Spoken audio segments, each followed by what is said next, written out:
y el 49% de mujeres reportan que en los últimos 5 años han aumentado sus niveles de estrés, según un estudio del APA 2010. Hola, mi nombre es Viri. Yo soy Raquel. Yo soy Isa. Y las tres somos psicólogas. El objetivo de nuestros videos y de nuestro canal es brindarte acompañamiento en la toma de decisiones, compartiendo información confiable, así como experiencias y conocimientos a partir de nuestra área, que es psicología. Por lo que te invitamos a que te suscribas a nuestro canal, activa la campanita de notificaciones para que te lleguen nuestros videos cada semana. Y también te invitamos a que le des like a nuestros videos. Y también escríbenos, la verdad queremos saber qué opinas acerca de los temas que estamos abordando.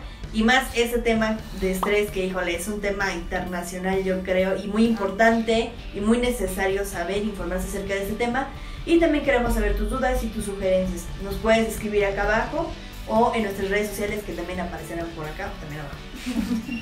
Muy bien, y pues como lo dijo Raquel, el día de hoy tenemos un tema bastante interesante y bastante importante. Tanto que vamos a hacer varios videos de ese tema, porque quisimos. Aquí en nuestro canal. No, y aparte es un tema bastante amplio, entonces sí es importante tomarnos el tiempo para explicar cada aspecto.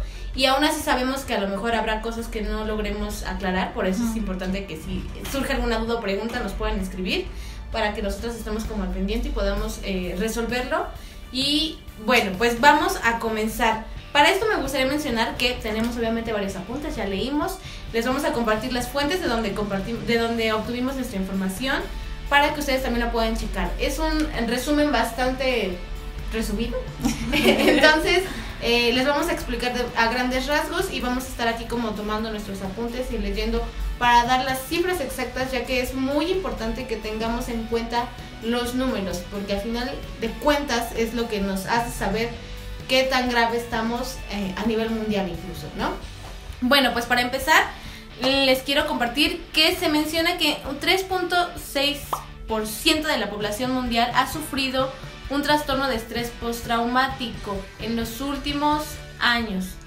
Y para eso, Raquel les va a explicar qué es un trastorno de estrés postraumático. Ok, el estrés postraumático se refiere cuando tú has sido víctima, o más bien has presenciado también un evento sumamente muy fuerte. Por ejemplo, si tú presenciaste un accidente de una persona, lo viste, o si viste cómo la asaltaban y la cuchillaban, es un evento muy fuerte, o no sé, cómo atropellaban a un perrito, un evento muy fuerte. Eso, cuando tú lo ves, a veces tardamos mucho en digerirlo mentalmente, entonces provoca ciertas reacciones después de ese evento que se llama estrés postraumático. Y esos síntomas pueden ser el que tú pierdas el sueño, no puedes dormir porque no quitas esa imagen de tu cabeza. Por lógica no te concentras en tareas, estás en el trabajo y estás muy ansioso, como que no te acomoda estar sentado, o estás en la escuela y no estás prestando atención a la clase, no te concentras para hacer la tarea. Y otros síntomas fisiológicos, como por ejemplo tienes taquicardias, sudas demasiado, o tal vez te da indigestión, o te da mucha ansiedad por estar comiendo, o igual y no, decides mejor no comer. Son digamos síntomas del estrés postraumático después de ese suceso que te causó muchísimo ruido en la cabeza y no te lo puedes quitar. En algunos casos extremos sí tienes que visitar a un profesional, ¿no? Pero el estrés postraumático es eso, los síntomas que tú manifiestas después de percibir, ver o incluso vivir un suceso muy fuerte. Ok. Y también es importante mencionar que el estrés es el causante del 80% de las enfermedades, según el IMSS en el 2013. El 75% de la población en México padece estrés laboral, lo cual coloca al país en el primer puesto de ocurrencia de este padecimiento, según la OMS en el 2013 también. Y el estrés laboral en México provoca el 25% de los 75,000 infartos al año registrados también en México. Por lo tanto, casi el 43% de los adultos sufre estrés y es un síntoma, esto del estrés, en 90% de los padecimientos mentales y emocionales también según el IMSS de 2013. Y bueno, estas son como cifras muy generales solo para entrar como en contexto y que de verdad le tomemos la atención necesaria a este problema de salud pública que no solo obviamente es aquí en México, sino a nivel mundial, ¿no? Obviamente nosotros nos vamos a enfocar de cómo lo vivimos en nuestro país y de cómo lo vivimos incluso nosotras. Y pues para esto vamos a empezar pues primero por definir qué es el estrés precisamente.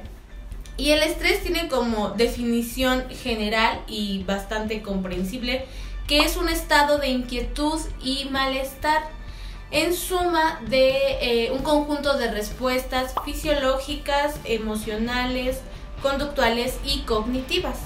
Para esto, Raquel va a mencionar un sencillo ejemplo de cómo se puede presentar el estrés en una situación en específico. Ok, digamos, si bueno, ya no vas a la escuela, acuérdate cuando ibas a la escuela, y si vas en la escuela, te vas a asociar con este ejemplo. Estás en semana de exámenes, donde tienes que estudiar y harto. Aparte, tienes proyectos que entregar, trabajos que entregar. Ahora, si aparte nunca apuntabas en clase y te piden los apuntes, tienes que hacer apuntes X, ¿no? Estás bien saturado de trabajo escolar. Entonces, en esa semana vamos a ver cómo hay afectación en los 4 niveles que ya mencionó Viri, empezando por el fisiológico. Estás tan estresado que empiezas a tener te duele aquí los hombros, ya te duele la cabeza, ya incluso para dormirte ya no te acomodas bien, o hasta incluso te cuesta mucho agarrar el sueño porque te duele la cabeza y no dejas de pensar en tus proyectos. Ese es en el estado fisiológico. El otro, que es el cognitivo, podría pasarse que no te concentras en la tarea. O sea, sabes, tienes en mente que tienes que hacer este proyecto, pero no tienes la menor idea de cómo hacerlo.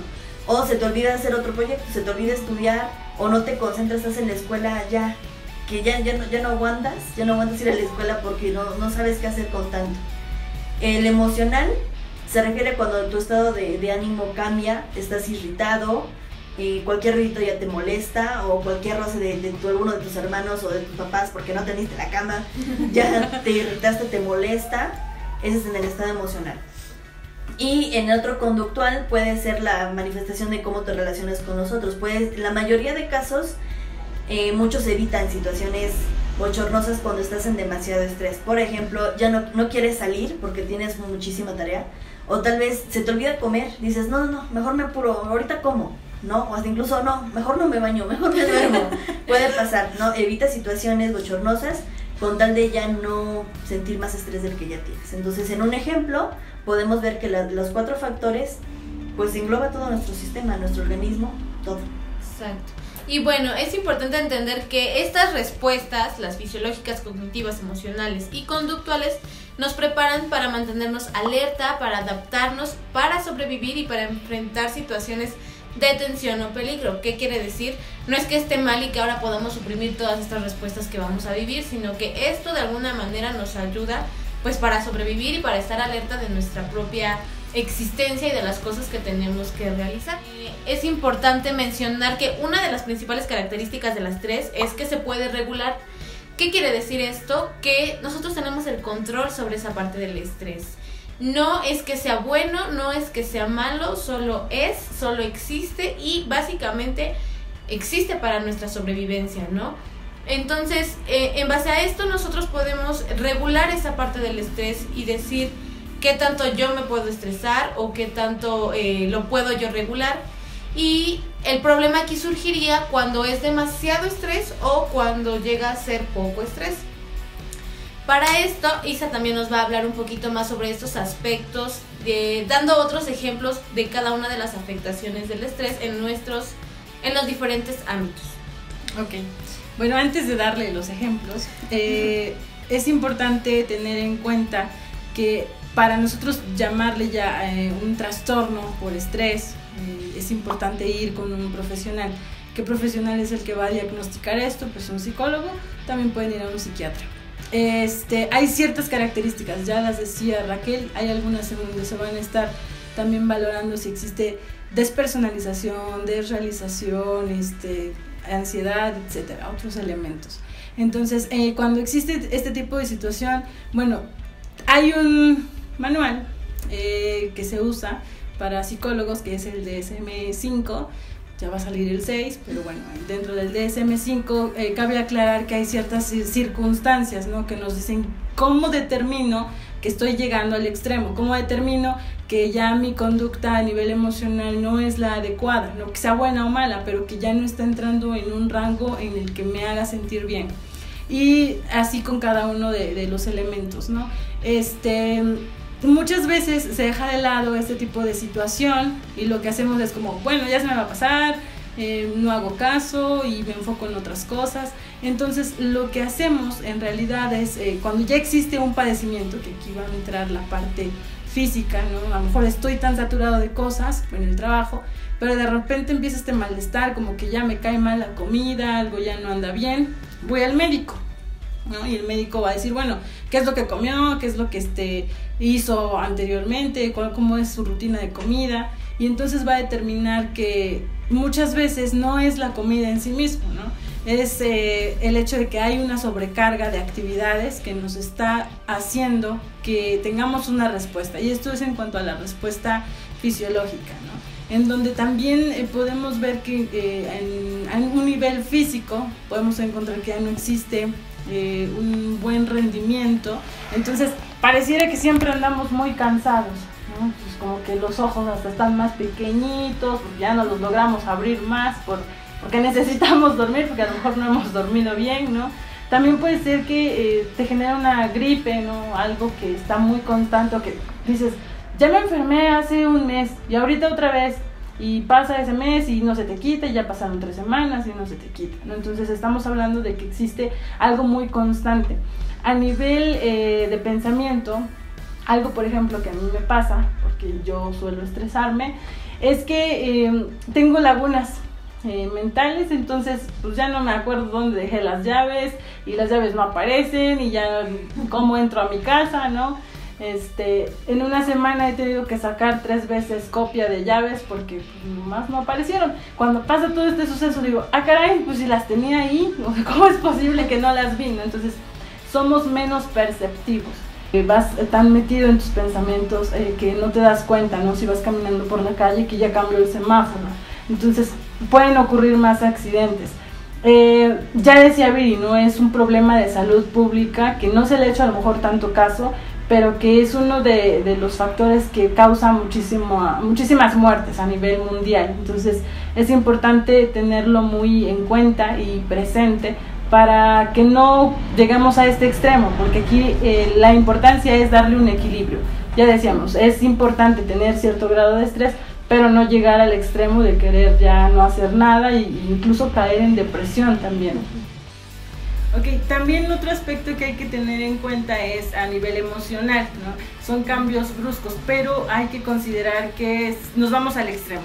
Entonces podemos tener un cambio de ánimo muy severo, ¿no? En donde a lo mejor llego a una tristeza profunda y de repente se preguntan, es que no entiendo por qué estoy tan triste, o sea, si tengo que hacer tantas actividades, como por qué me voy a poner ahorita a sentirme de esta manera, frustrado, ¿no? Por ejemplo, también.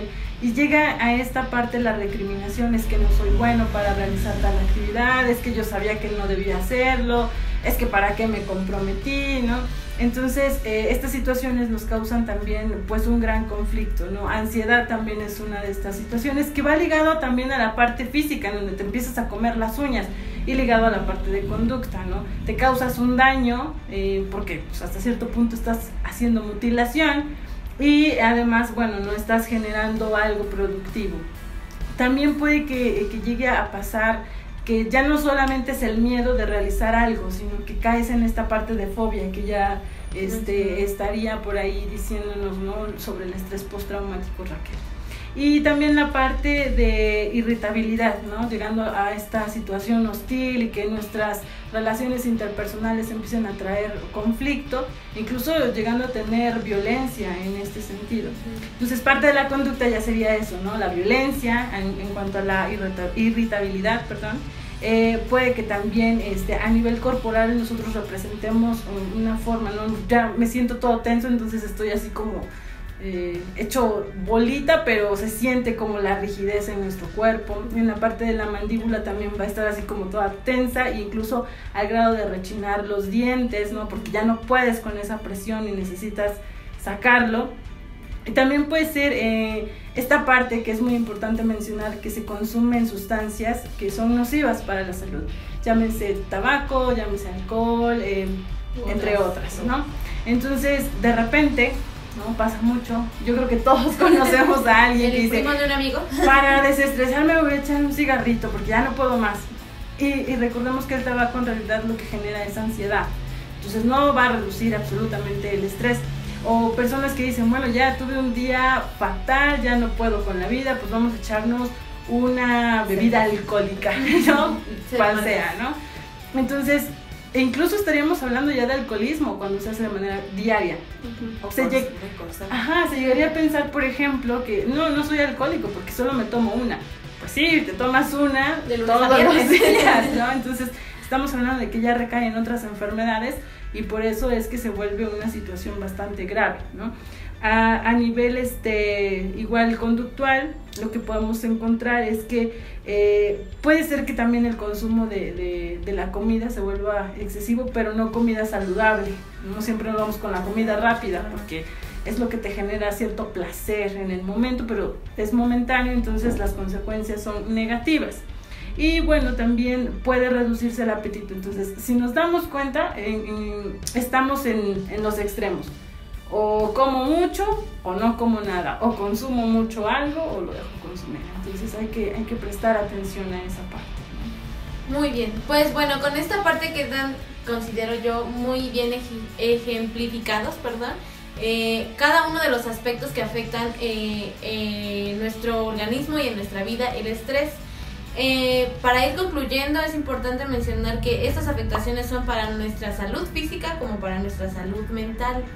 Y finalmente hay muchas cosas más que hablar sobre el estrés. En nuestro siguiente video les mencionaremos las situaciones que pueden estar originando o generando este estrés, cuáles son los tipos de estrés y las fases que debemos de conocer el estrés para empezar a identificarlo en nosotros como una manera para poder prevenir.